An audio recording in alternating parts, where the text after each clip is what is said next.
Hi everyone, welcome to Amy box. ఈరోజు అయితే half KG blueberry ఫ్లేవర్ని ఎలా ఫినిషింగ్ చేసుకుంటానన్నది నేను ఈ వీడియోలో చూపిస్తాను. చూసేద్దాం.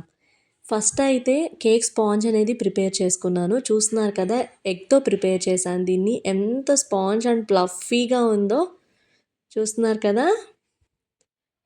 సో ఈ కేక్తోనే మనం ఇప్పుడు బ్లూబెర్రీ ఫ్లేవర్ని రెడీ చేస్తాము.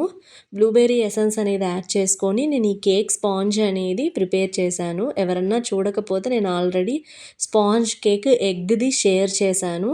ఎవరన్నా చూడకపోతే చూసేయండి. ఫస్ట్ అయితే 3 లేయర్స్ని అయితే కట్ చేసుకొని ఫస్ట్ లేయర్ని అయితే ప్లేస్ చేసుకున్నాను. ఇక్కడైతే నేను యూజ్ చేస్తున్న క్రష్ వచ్చి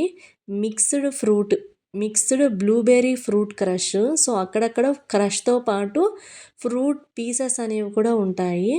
సో తింటున్నప్పుడు ఏంటంటే మనకి బ్లూబెర్రీ ఫ్లేవర్ అనేది బాగా తెలుస్తుంది. నేను ఇక్కడ ఫ్రూట్ పీసెస్ ఆల్రెడీ ఉన్నాయి కాబట్టి నేను సపరేట్గా ఫిల్లింగ్స్ అయితే ఏమీ యాడ్ చేయట్లేదు. మీకు కావాలి అని అనుకుంటే మీరు వైట్ చాకో చిప్స్ అనేవి యాడ్ చేసుకోవచ్చు. బ్లూబెర్రీ ఫ్లేవర్లోకి బాగుంటుంది. బట్ ఇక్కడ నేను already mixed fruit crush use చేస్తున్నాను కాబట్టి నేను సపరేట్గా అయితే ఏ ఫిల్లింగ్స్ యూస్ చేయడం లేదు. ఇక్కడ చూస్తున్నారు కదా, నేను మధ్యలో లేయర్ వచ్చేసి విప్పింగ్ క్రీమ్లో కూడా క్రష్ అనేది యాడ్ చేసుకున్నాను, ఇంకా ఫ్లేవర్ అనేది బాగా తెలియడానికి. ఇక్కడ చూసారా, మీరు ఒకటి గమనిస్తే కేక్ బోర్డ్ అనేది కదులుతూ ఉంది. సో అలా అవ్వకుండా ఉండడానికి ఏంటంటే ఒక టిష్యూని కొద్దిగా వెట్ చేసి కానీ లేదంటే ఏదైనా కర్చీఫ్ కానీ మీరు కేక్ బోర్డ్కి మధ్యలో వేస్తే ఇలా జరగకుండా ఉంటుంది. ఓకేనా. ఇది కొద్దిగా అర్జెంట్ ఆర్డర్ కాబట్టి నేను ఫాస్ట్గా చేస్తున్నాను. ఇప్పుడైతే నేను 3 లేయర్స్ అనేది కూడా కేక్ అనేది రెడీ చేసేసుకొని షుగర్ సిరప్ కోట్ చేసుకొని ఇప్పుడు క్రమ్ కోట్ అయితే చేసుకొని ఫ్రిడ్జ్లో పెట్టుకుంటున్నాను. చూస్తున్నారు కదా, ఒక 1/2 hour to 1 hour crumb coat చేసుకున్న తర్వాత ఫ్రిడ్జ్లో పెట్టుకుంటే ఏంటంటే కేక్ అనేది బాగా సెట్ అవుతుంది. నెక్స్ట్ వచ్చేసి మనం ఫైనల్ ఫినిషింగ్ అనేది చేస్తున్నాము. ఈ టైంలో మీరు పైపింగ్ బ్యాగ్ యూజ్ చేస్తే పని అనేది చాలా ఫాస్ట్గా అయిపోతుంది.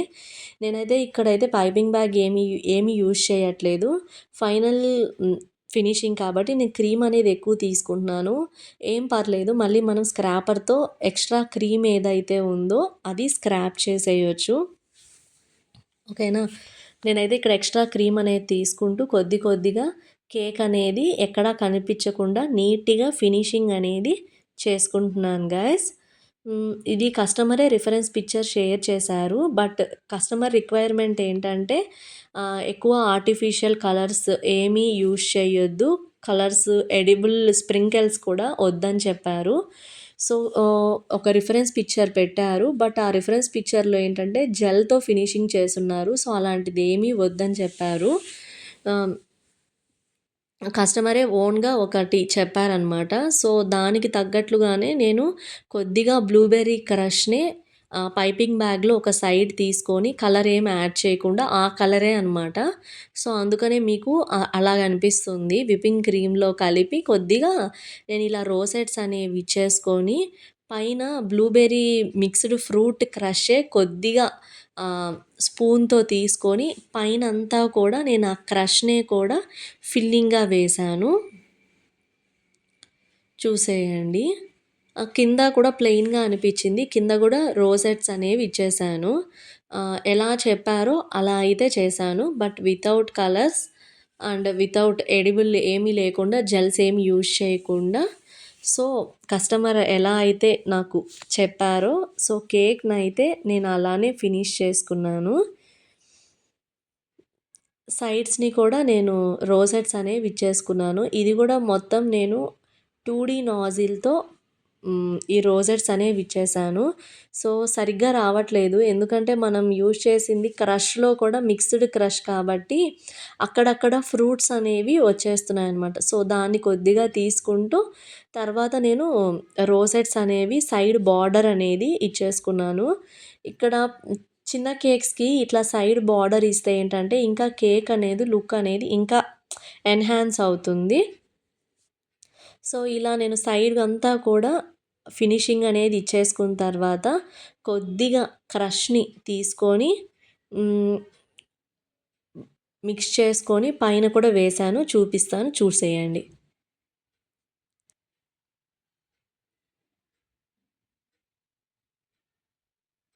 క్రష్ యాడ్ చేశాను కదా! సో, అందుకనే నీట్‌గా రావట్లేదనమాట పైపింగ్ బ్యాగ్‌లో నుంచి.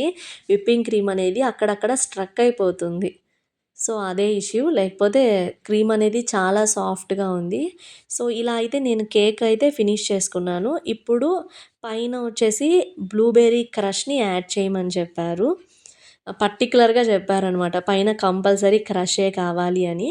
చూస్తున్నారు కదా! ఈ మిక్స్‌డ్ ఫ్రూట్ బ్లూబెర్రీ క్రష్ ఏదైతే ఉందో దాన్ని తీసుకొని నేను స్పూన్‌తోనే పైనంతా కూడా స్పూన్‌తోనే అడ్జస్ట్ చేసుకున్నాను. అలా బార్డర్ సైడ్స్ వచ్చేసి డ్రిజిలింగ్ లాగా చేయమని చెప్పారు.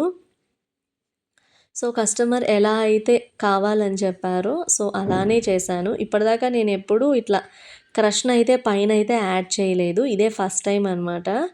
సో, దీని రివ్యూ కూడా ఇచ్చారు. ఇలా పైన వేయటం వల్ల ఇంకా కేక్ అనేది టేస్ట్ అనేది బావుంది అని చెప్పారు. సో, కొద్దిగా క్రష్‌ని తీసుకొని సైడ్స్‌ని కూడా నేను డ్రిజిలింగ్ లాగా ఇచ్చాను.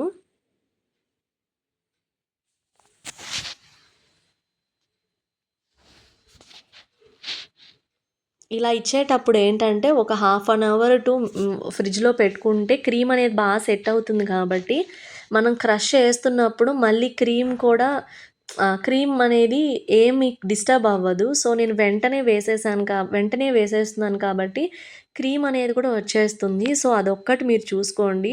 మీరిలా వేయాలనుకుంటే ఒక్కసారి ఫ్రిడ్జ్‌లో పెట్టుకొని ఒక 15 మినిట్స్ వరకు అయినా తర్వాత వేసుకుంటే ఏంటంటే, క్రీమ్ అనేది డిస్టర్బ్ అవ్వకుండా ఉంటుంది.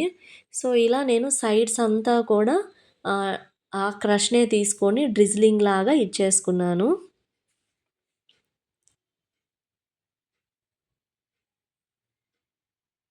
సింపుల్‌గా ఉన్నా చూసారు కదా! ఏ హంగామాలు లేవు, కలర్స్ లేవు. అసలు కేక్ అనేది ఎంత లైక్ ఆహ్, గజిబిజిగా అలా లేకుండా నీట్‌గా అనిపించింది నాకు ఈ కేక్ చేసిన తర్వాత. ఇంత సింపుల్ కేక్ కూడా ఇంత లుక్ బావుంటుందా అనిపించింది.